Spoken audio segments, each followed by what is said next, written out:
車の中を掃除しようと思っても普通の掃除機だとコードが届かず狭い箇所も掃除できないので、車用に小型の掃除機を買ったけど、いざ使おうと思ったら充電が切れてて結局めんどくさくなってガソリンスタンドの掃除機で車内を掃除している人結構多いと思います。そこで今回はまさかのロボット掃除機なのにスティックやハンディタイプに変形して車内清掃からリビングの掃除までこれ1台あればどこでも掃除ができるようになる新型のロボット掃除機が新たに発売になりましたので、早速実際に使ってみてこの3パターンに変形するのが果たして本当に便利なのか、実際に掃除機として使えるのかレビューしていきます。動画の最後にお得な情報もありますので、ぜひ最後まで動画を見ていただけると嬉しいです。ということで今回レビューするのがスマホのモバイルバッテリーや充電器で有名なメーカーアンカーのグループブランドユーフィーから発売になった新型のロボット掃除機ユーフィーロボットバキューム 3E1E20。箱がこの大きさで届きますのでめちゃくちゃ大きいんですが、早速開封して中身を見てみるとクイックスタートガイド、これさえ読めばすぐに使い方がわかる感じで、こちらの薄いプラスチックの透明の板はカーペットの上にロボット掃除機を置くときに使う土台になってまして、これ以外には段ボールが他に3つあって、1つ目を開けると安全に関する注意事項が入っていて、使うときに気をつけたいことが書いてあり、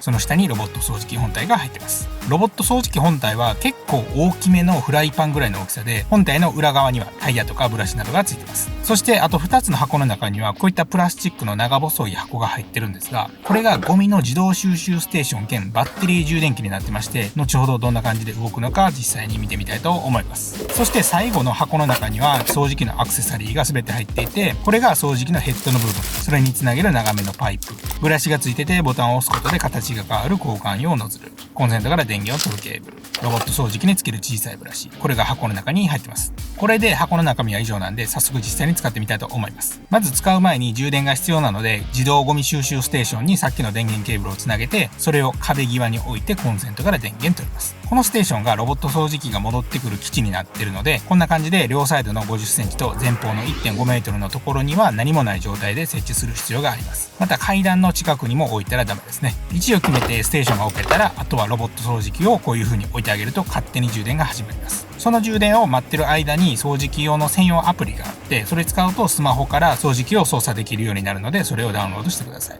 ダウンロードできたらアプリの指示に従って Wi-Fi の接続とかしていく感じ。アプリの画面には次は何をしてとか全部細かく表示されるので、そのままやっていくとお手持ちのスマホと掃除機が接続されて、スマホから全ての操作ができるようになります。ちなみに本体の物理ボタンを押しても操作はできるようになってます。充電時間は0から満タンまで約 2.5 時間かかって、ここのライトで充電残量がわかる感じ。ロボット掃除機状態だと最大180分、他の2形態だと最大50分使える仕様ですね。それでは皆さんが一番気になっていると思うロボット掃除機の動きからお見せしたいと思います。アプリからスタートボタンを押すと掃除機が動き始めて、まずはじめに位置の調整が始まって、位置を調整中、掃除が始まります。本体のこの黒いところにレーザーが内蔵されてて、一番初めに E20 を使った時にレーザーを使ってその空間を認識して、どこに壁や家具があるとか機械的に地図を作って、それに従い自動的に部屋を掃除してくれる感じになっています。その作ったマップはアプリにこんな感じで表示されて、どこをどう掃除したかの動いた履歴もそのまま残ります。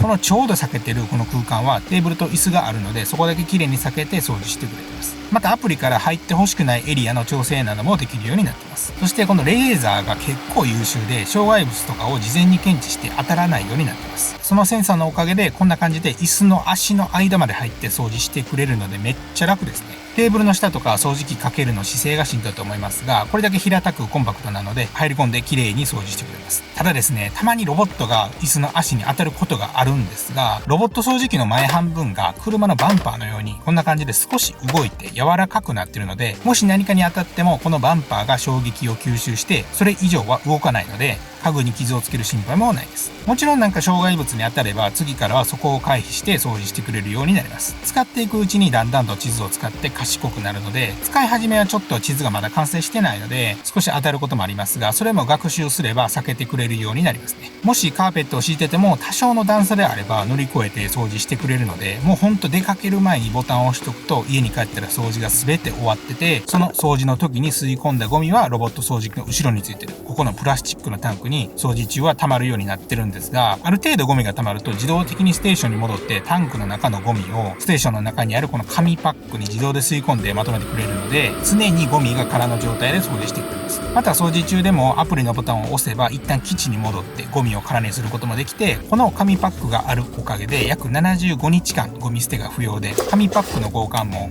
10秒で終わるのでめちゃくちゃ楽です。今回初めてロボット掃除機を使ったんですが、正直使う前はそんなにゴミ取れないでしょうと思ってたら、ちょっと掃除しただけでここまでゴミ取れて、そのまま再開して自動的に掃除が終わるまで待ってたらタンクに満タンぐらいゴミ取れてたんで、ロボット掃除機といってもかなり優秀かなと思います。そもそもこの掃除機がサイクロン式のため吸引力が強く、ハンディ状態だと普通の掃除機が15000から25000パスカルが一般的なところ、まさかの3万パスカルもあり、絨毯やマットの奥のゴミまで取り除ける強さで、ロボット状態でもだいたい3000ぐらいなところ、E20 は8000パスカルも吸引力があるので、より強力にホコリやゴミを吸い取れる仕様になってます。ではそれを踏まえて一番大事な車内の掃除、特にフロアマットの下とか砂汚れとか間違いなくひどいので、今から実際に掃除してみます。変形の仕方は簡単で、ロボット掃除機のここにある赤いボタンを押すと掃除機ユニットがロボット掃除機から取り外せるので、それを取って付属のアクセサリー、このノズルをつけます。ノズルは2種類あって、この毛がついた方か本体に内蔵されているこの細長いノズルの2種類が使えるようになっています。ってことで車のフロアマットを久しぶりに外したんですが、結構砂溜まってますね。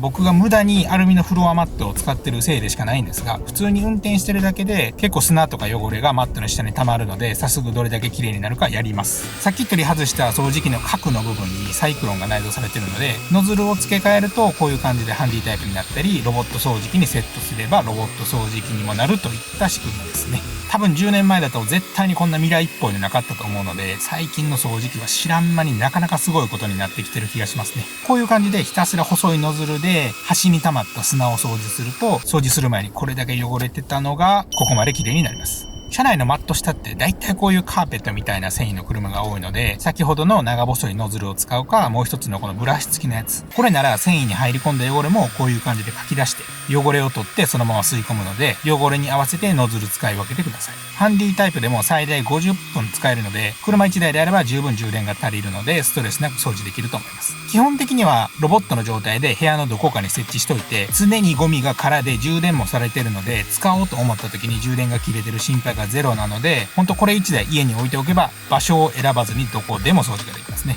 そしたら最後にスティックタイプへの切り替えですが、これもさっきと一緒で、今使ってたノズルを手で外して、この普通の掃除機でよく見るクリーナーヘッドをつなげるだけ。この延長ノズルは長さ調整ができて、一番短い状態がこれで最大まで伸ばすとここまで伸びるので、身長に合わせて調整ができます。僕は178センチあるんですけど、全く問題なく快適に使える長さですね。あとはもう普通の掃除機と正直一緒なんですが、このブラシが特殊な構造をしてて、回転ブラシが前後に回転して、ブラシに内蔵された櫛が絡まった毛をほぐすことで、毛の絡みを除去する特徴が最大の売りになってます。これのおかげで、もし毛が絡まったとしても、ブラシの回転を止めずにひたすら掃除ができるので、使っててストレスがたまらない最新の3段階変形ができるロボット掃除機ですね。先行レビューとして1ヶ月ぐらい使った感想ですが、ロボット掃除機が思ってたより楽で、基本ボタンを押して放置でいいのが素晴らしかったですね。ゴミ捨ても75日間と約2ヶ月以上する必要ないし、ゴミが溜まっても紙パック交換が10秒でできるので、ほんと素晴らしく便利な時代になったなと思いました。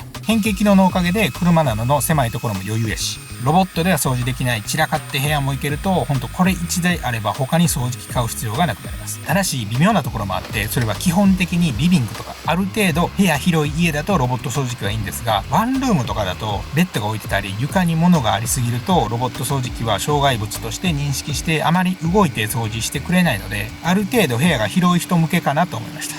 床に物を置かなければいいだけなんですが、僕含めて床に無駄に物を置きたがる人結構いると思うので、部屋狭くて床に物を置きがちな方はロボット掃除機じゃなくて普通の掃除機がいいと思います。ただ完全放置で勝手に掃除してゴミ捨てから充電までフルオートでやってくれて、掃除の時間を別のことに使えるようになるのはクオリティオブライフがだいぶ上がったのでメリットでしかないなと思いました。これまでの話をまとめると、スマホのモバイルバッテリーや充電器で有名なアンカーグループのユーフィーから新発売になった最新の 3-in-1 ロボット掃除機。普段はロボット掃除機として使って、必要であればアタッチメント交換して車のような狭い場所でも使え、面倒なゴミ捨ては75日間も不要。ゴミを捨てるときは紙パックを交換するだけで一瞬で終わる簡単さ。保証は18ヶ月ついてきて、登録すれば保証が2年に伸びて、何より Amazon でベストセラーを取ってるあのアンカーのブランドなので、間違いなく信頼できる 3-in-1 なロボット掃除機です。今回動画を最後まで見ていただけた特典として、期間限定で使用できる限定割引クーポンがあるので、動画の下にある概要欄にお安く買えるクーポンと商品の詳細が載ってるページを貼り付けておくので、気になった方はぜひリンク先からさらに詳しく見ていただければと思います。スマホで概要欄を見る方法ですが、今見ている画面で動画のタイトルをタップすると下の画面が切り替わって、少し下にあるもっと見るを押すと概要欄が見れますので、ぜひ参考にしてください。こちらのチャンネルではスズキのスイフトスポーツに関する動画やカー用品洗車グッズ、ドラレコなど車に関することを発信していますので、この動画が参考になったと思っていただけましたら、ぜひチャンネル登録といいねボタンを押していただけるとだいぶ助かります。ということでまた次回の動画で最後まで見ていただきありがとうございました。